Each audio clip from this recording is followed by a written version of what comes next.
Hi everyone, good to see you.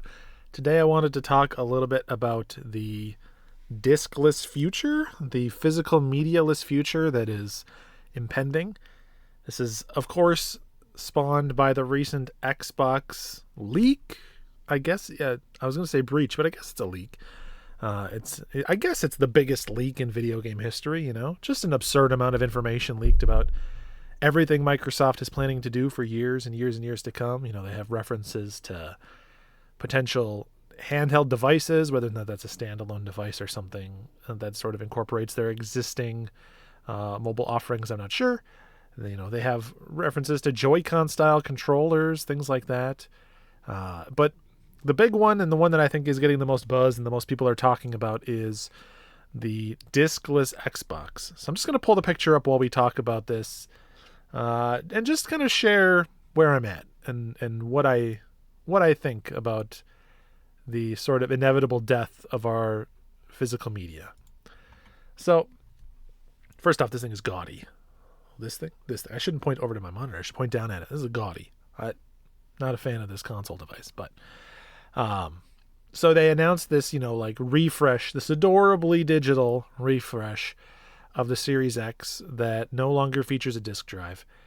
And of course, this would not immediately replace the Series X that exists today, but with the ultimate goal of, that the Series X as it exists today is the SKU that has a disk drive. The Series S does not. And if eventually this sort of becomes the primary model, the goal seems to be that halfway through this console generation, they would start to, wean themselves off of physical media. And obviously that's a bummer for a few different reasons, right? Like, one, just being able to physically own your media has a lot of tangible benefits, right? Like being able to borrow your games to your friends is a big deal. Being able to trade your games back in to a store to help fund future games is a big deal. And we sort of lose a lot of the right to ownership when we switch to an all digital storefront. Now, there's trade-offs to that. Obviously, you get convenience, you get the ability to much more easily, swap between games on your hard drive, flick back and forth between different games, things like that. You're less restricted when you don't have physical media. But I don't think anybody's really going to disagree that the option for physical media, even if you don't take it, is kind of a net benefit to everyone. The presence of physical media is a large part of what drives down prices on games to, for some folks, affordable levels. Now, there's a whole separate conversation to be had about like the ballooning costs of development for modern AAA games and whether or not we should be paying more or less or whatever it might be. But assuming we can make sure all of our workers get paid what they're owed and everybody is able to sustain themselves on a living making games, it's still true that there are some folks that just can't afford regular $70, $80, sometimes $100 deluxe editions for games that they want to play.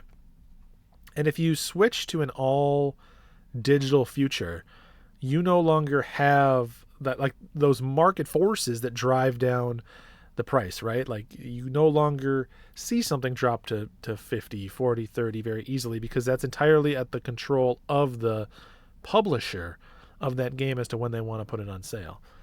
And for some reason, I don't know why, I feel like the digital storefronts for the consoles, for PlayStation, Xbox, and Switch, have been much more hesitant to push sales in the same way that Steam has. If a game is very old on Steam, unless it's kind of like dead and out of support, it's very reasonable that you could expect a sale to come along and get that at a pretty low price. But it's also just as common on like PlayStation Store, for example, for a game that's $40 to be $40 forever. Maybe they drop it by $5 or $10 here and there. But they're not going to drop it to $5 or some absurd discount so that folks that want to play it but can't afford it otherwise can check it out. It's just not something that they're going to do. And so with this sort of like push towards a discless console, I think we lose a lot. Now, the reality is it's going to happen.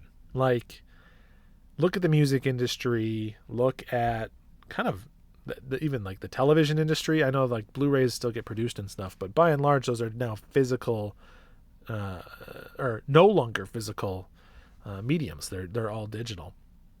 So the question just kind of becomes when.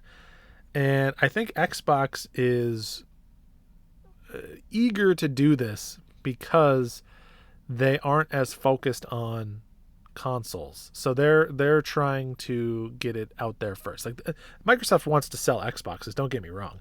They definitely want to see Series X and Series S move, but with their mix of, cloud gaming, you can play stuff on PC, you can play stuff on Xbox, you can play it anywhere. It doesn't really matter to them how many of those sales of their games go through a physical console. So they just want to offer like a convenient spot to engage with their existing PC ecosystem. That's what their goal of their console is. Unlike something like Sony or Nintendo, where they want the console to be the primary device that you play their stuff on. And so Xbox is sort of like falling on the sword here for people. They're saying, we'll go first, apparently at the same great price of $4.99, and try to start moving away from that. And I think it's actually a little bit evil genius of them to do it mid-console refresh. Remember back to the Xbox One.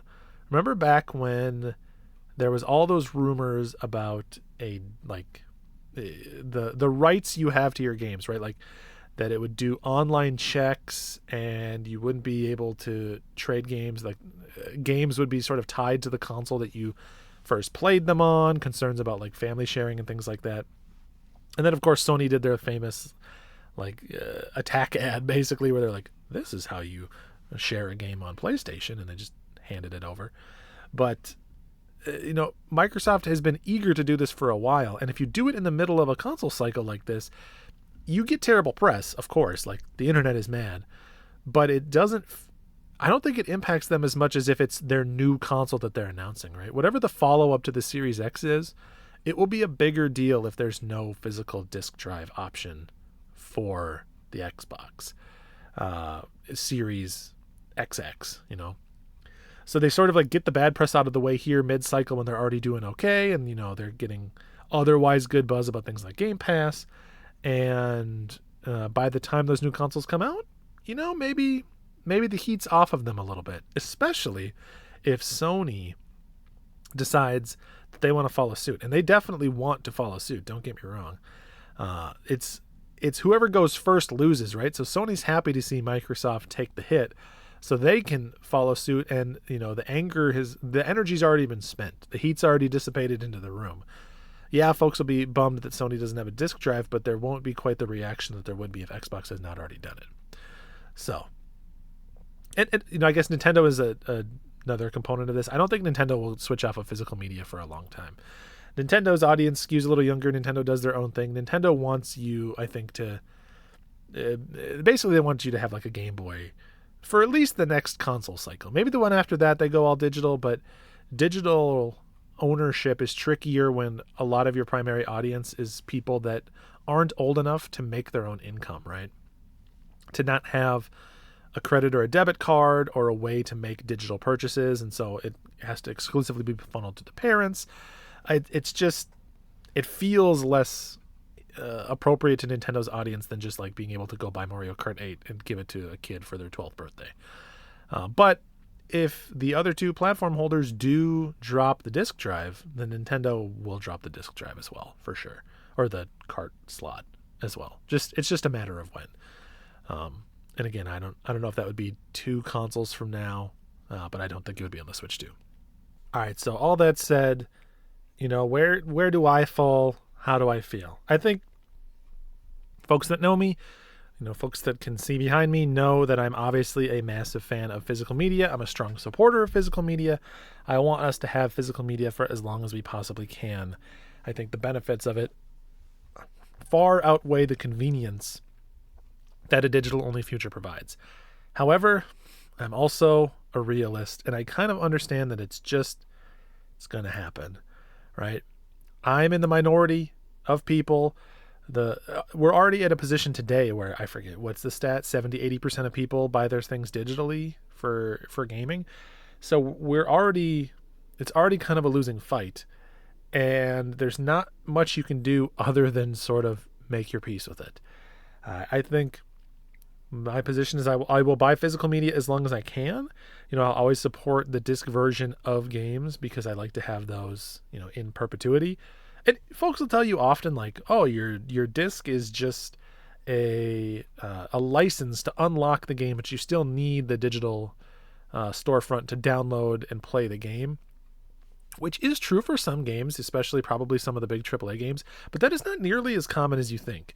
Most games, even if they're not in their ideal state, they maybe, don't have all the patches and everything, most games can be played offline from the disc. Like, it's not, we don't live in this like world of pointless physical media the way some people think that we do. But that aside, I'll just keep buying physical media as long as I can. Hopefully if they move from a disk drive to an external disk drive, at least that's like an olive branch that these companies can extend is in the middle of them doing evil to me, and I will buy that.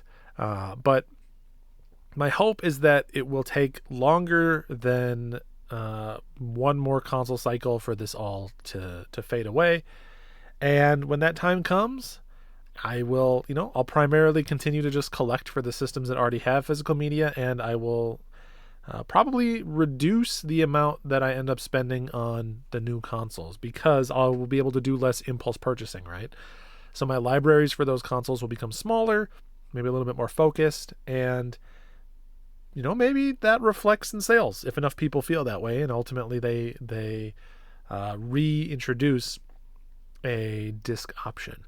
So I don't want it to happen, but I think that it's going to be okay in the end if it does.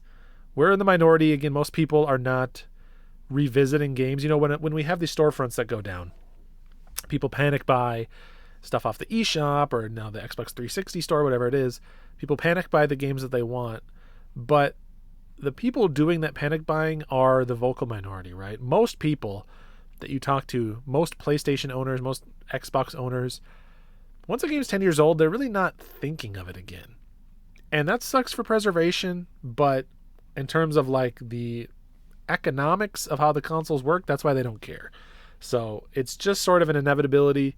You kind of have to, you can fight it, but it's a losing battle, I think. The majority has already voted on the direction that they want to see this go. And most people don't probably care. You click this video, so you probably care, but most people are just kind of like, okay, yeah, that's fine.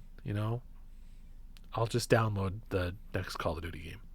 So anyways, thanks for hanging out. Until next time, peace.